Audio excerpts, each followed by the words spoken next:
बिस्मिल्लाहिर्रहमानिर्रहीम। शैतान इंसान को सीधे रास्ते पर भटकाने की पूरी कोशिश करता रहता है ताकि इंसान सीधे रास्ते पर चलकर दीन की तरफ राग़िब ना हो जाए। ये इंसान को भटकाने के लिए नए नए तरीके ढूंढता रहता है। इससे जितना भी हो पाता है ये लोगों को एक दूसरे से लड़ा कर ही सुकून लेता है। पर इंसान को चाहिए कि शैतान के भटके हुए रास्ते पर ना चले और ना ही इसके भटकाने की वजह से इसकी बातों पर अमल करे। अगर कोई बंदा इसके बहकावे में आकर अमल करता है तो इस चीज़ का नुकसान इंसान को खुद ही उठाना पड़ता है। एक मर्तबा शैतान बैठा हुआ था। इसके चेलों ने इससे कहा कि हमें एक बात समझ नहीं आई। आप आबिद की वफात पाने पर इतना खुश नहीं होते जितना कि एक आलिम के वफात पाने पर खुश होते हैं। आखिर ये क्या माजरा है, हमें भी आप इस बात का राज बता दें। शैतान ने अपने चेलों से कहा, आप लोग मेरे साथ चलें, मैं आपको दिखाता हूँ कि मैं आबिद की वफात पर खुश क्यों नहीं होता और आलिम के वफात पाने पर बहुत ज़्यादा खुश क्यों होता हूँ। शैतान अपने चेलों को साथ लेकर एक आबिद के पास आ गया। आबिद इबादत के अंदर मसरूफ़ थे। शैतान ने आकर आबिद को सलाम किया तो आबिद ने सलाम का जवाब दिया। इसके बाद शैतान आबिद के पास बैठ गया। शैतान ने आबिद से कहा कि मुझे आप काफ़ी परहेजगार बंदे लगते हैं। मैंने आपसे एक बात पूछनी थी, क्या आप मुझे मेरी बात का जवाब दे पाएंगे? आबिद ने कहा कि आप अपना सवाल कीजिए, अगर मुझे मालूम होगा तो मैं आपको जवाब दे दूंगा, अगर मुझे मालूम नहीं होगा तो आप किसी और के पास जाकर उससे पूछ लीजिएगा। शैतान ने कहा कि मैंने आपसे ये बात पूछनी थी कि एक अंडे के अंदर अल्लाह ताला अपनी कुदरत से ज़मीन व आसमान, चांद, सितारे, यहाँ तक के पूरी कायनात को समा सकता है या नहीं। अंडा जितना है उतना ही रहना चाहिए और ज़मीन व आसमान जितने बड़े हैं इतने ही उस अंडे के अंदर बड़े ही रहने चाहिए। इस पर आपका क्या ख्याल है? मुझे मेरे इस सवाल का जवाब चाहिए। अब आबिद को दीन का इतना इल्म था नहीं, बस ये नमाज रोज़े के मुतालिक ही जानता था। इसलिए इसके दिमाग में काफ़ी वसवसे पैदा होने लगे।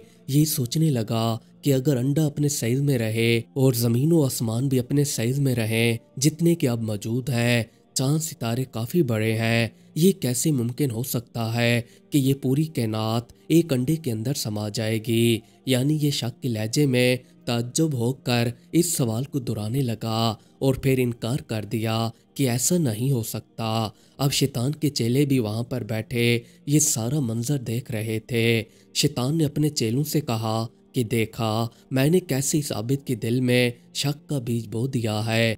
अब ये इसी शक के अंदर ही रहेगा और ये शक से कुफर तक पहुंच जाएगा। अब इस तरह के लोग जिंदा रहें या वफात पा जाएं, मुझे इनसे कोई भी फर्क नहीं पड़ता। इसके बाद शैतान अपने चेलों को साथ लेकर एक आलिम के पास आ गया। यहाँ पर इसने आलिम से कहा कि जनाब आप आलिम हैं, मुझे आपसे एक सवाल पूछना था, क्या आप मुझे मेरे सवाल का जवाब दे सकते हैं? आलिम ने कहा कि तुम अपना सवाल बताओ। शैतान ने कहा कि क्या अल्लाह ताला अपनी कुदरत से एक अंडे के अंदर पूरी कायनात समा सकते हैं या नहीं, जबकि अंडा अपने साइज में वैसे का वैसे रहे जैसे कि ये अभी है और ज़मीन व आसमान भी ऐसे ही अंडे के अंदर समा जाएं जैसे अभी मौजूद है। जब आलिम ने शैतान का सवाल सुना तो इन्होंने शैतान से कहा कि इस पर क्या ताज्जुब है कि अल्लाह ताला अपनी कुदरत से एक अंडे के अंदर ज़मीन व आसमान चंद सेकंडों से पहले ही समा सकते हैं। अल्लाह ताला हर चीज़ पर कुदरत रखते हैं और वो कुछ भी कर सकते हैं, हमें इस पर कोई भी शक नहीं होना चाहिए। अल्लाह ताला की ज़ात तो वो है, जब अल्लाह ताला किसी भी चीज़ को बनाने का इरादा करते हैं तो कहता है कुन, तो वो हो जाती है। आपके सवाल में कोई भी शक व शुबा नहीं है। मुझे पूरा यकीन है कि अल्लाह ताला वैसे ही कर सकते हैं जैसा वो चाहें। शैतान ने जब आलिम का जवाब सुना तो इसने अपने चेलों से कहा कि देखा आलिम का इल्म चेक करो, इसका इल्म इतना है कि ये हमारे वसवसे में नहीं आया और इसके इल्म की वजह से मैं लोगों को भटकाने में नाकाम हो जाता हूँ, जिसकी वजह से मुझे इसके ज़िंदा रहने से काफ़ी नुकसान होता है। जब आलिम लोग दुनिया से वफ़ात पाते हैं तो मैं उनके वफ़ात पाने पर जश्न मनाता हूँ और आबिद के वफ़ात पाने पर मुझे कोई खुशी महसूस नहीं होती। کیونکہ اس کے علم میں اضافہ نہ ہونے کی وجہ سے اسے کسی بھی وقت کفر میں بھی مبتلا کیا جا سکتا ہے۔ ایک ملک کا بادشاہ کافی بیمار ہو گیا، اس کی موت کا وقت قریب آ گیا، تو اس نے اپنے مشیروں اور وزیر کو بلا کر کہا کہ میرے مرنے کے بعد اس شہر کے اندر جو بندہ سب سے پہلا قدم رکھے گا آپ لوگ اسے بادشاہ بنا دیجیے گا۔ بادشاہ کی وصیت پر عمل کیا گیا۔ بادشاہ کے مرنے کے بعد اگلی صبح سب لوگ اکٹھے ہو کر شہر کے دروازے پر آ کر کھڑے ہو گئے۔ اب سب لوگ یہ نظارہ دیکھنا چاہتے تھے کہ کون بندہ اس شہر کے اندر پہلا قدم رکھے گا جو کہ ہمارا بادشاہ بنے گا۔ اسی دوران ایک خستہ حال بندہ شہر کے اندر قدم رکھتا ہے۔ سب لوگ اس پر نظر ٹکائے اسے دیکھ رہے تھے۔ جب لوگوں نے اسے غور سے دیکھا تو یہ بندہ بھکاری تھا۔ بادشاہ کا وزیر اور مشیر سب لوگ اکٹھے ہو کر اس بھکاری کے پاس آ گئے اور آ کر اس سے کہنے لگے کہ مبارک ہو، آج سے آپ ہمارے بادشاہ منتخب ہو چکے ہیں۔ بھکاری نے جب یہ بات سنی تو ان سے انکار کرنے لگا کہ میں آپ کا بادشاہ نہیں بن سکتا، میں تو ایک غریب بھکاری ہوں جو در در جا کر بھیک مانگتا ہوں۔ پر بادشاہ کے بندو نے اسے زبردستی بادشاہ بنا دیا۔ یہ اس کو بادشاہ کے محل کے اندر لے آئے، یہاں پر آ کر اس کو بادشاہ کے کپڑے پہنائے اور کرسی پر بٹھا دیا گیا۔ اب اس بندے کو بادشاہ چلانے کا تو ذرا بھی علم نہیں تھا۔ کچھ عرصہ گزرا تو خراب پالیسی ہونے کی وجہ سے ملک کا ایک بڑا حصہ مخالف فوج نے لے لیا۔ پورے ملک کے اندر حالات خراب ہوتے جا رہے تھے۔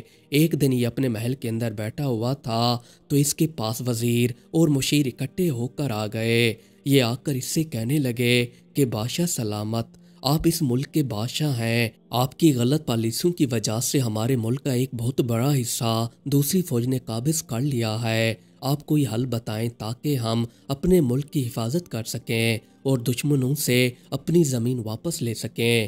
بادشاہ نے جواب دیا کہ میں نے تو آپ سے پہلے بھی کہا تھا کہ میں ایک بھکاری ہوں، میں بادشاہ نہیں بن سکتا، پر آپ لوگوں نے زبردستی مجھے پکڑ کر بادشاہت کی کرسی پر بٹھا دیا۔ میں آپ کے قابل نہیں ہوں، اس لیے بہتر ہے کہ اس کرسی پر میں کسی ایسے بندے کو بٹھاؤں جو ایماندار اور مجھ سے قابل ہو، جو اس ملک کی حفاظت کر سکے۔ میں تو پہلے سے ہی اس ملک کی حفاظت نہیں کر سکا، میں اس ملک کی حفاظت کرنے میں ناکام رہا ہوں۔ اب میں اس ملک کا بادشاہ وزیر کو منتخب کرتا ہوں۔ وزیر نے جب یہ بات سنی تو یہ انکار کرنے لگا، پر بادشاہ نے کہا کہ میں بادشاہ ہوں، تمہیں میرے حکم پر عمل کرنا ہوگا۔ پھر اس بادشاہ نے وزیر کو تاج پہنا دیا اور خود بھکاری کا لباس پہن کر ان سب کے سامنے آ گیا۔ بھکاری نے آ کر بادشاہ سے کہا، جو وزیر بادشاہ بن چکا تھا، اس سے کہنے لگا کہ جس کا کام اس کو سانجھیں، میرا کام بادشاہ بننا نہیں تھا، میرا کام تو بھیک مانگنا ہے اور میں اسی میں ہی گزارا کرتا ہوں۔ اسی لیے بہتر ہے کہ تم اب اچھے سے اپنے ملک کی حفاظت کرنا اور اپنی زمین دشمن لوگوں سے واپس لینا، اور میری ایک نصیحت یاد رکھنا، جب بھی تم مرنے لگو تو یہ نہ کہنا کہ جو بندہ سب سے پہلے شہر کے اندر قدم رکھے گا میرے مرنے کے بعد اسے بادشاہ بنا دینا۔ یہ بے وقوفی تم بالکل مت کرنا۔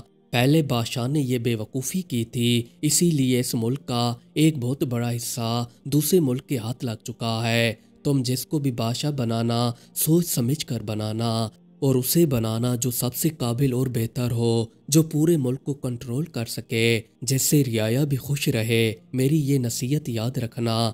یہ کہہ کر بھکاری واپس چلا گیا۔ مزید اچھی ویڈیوز دیکھنے کے لیے ہمارے چینل کو سبسکرائب کر لیں۔ شکریہ۔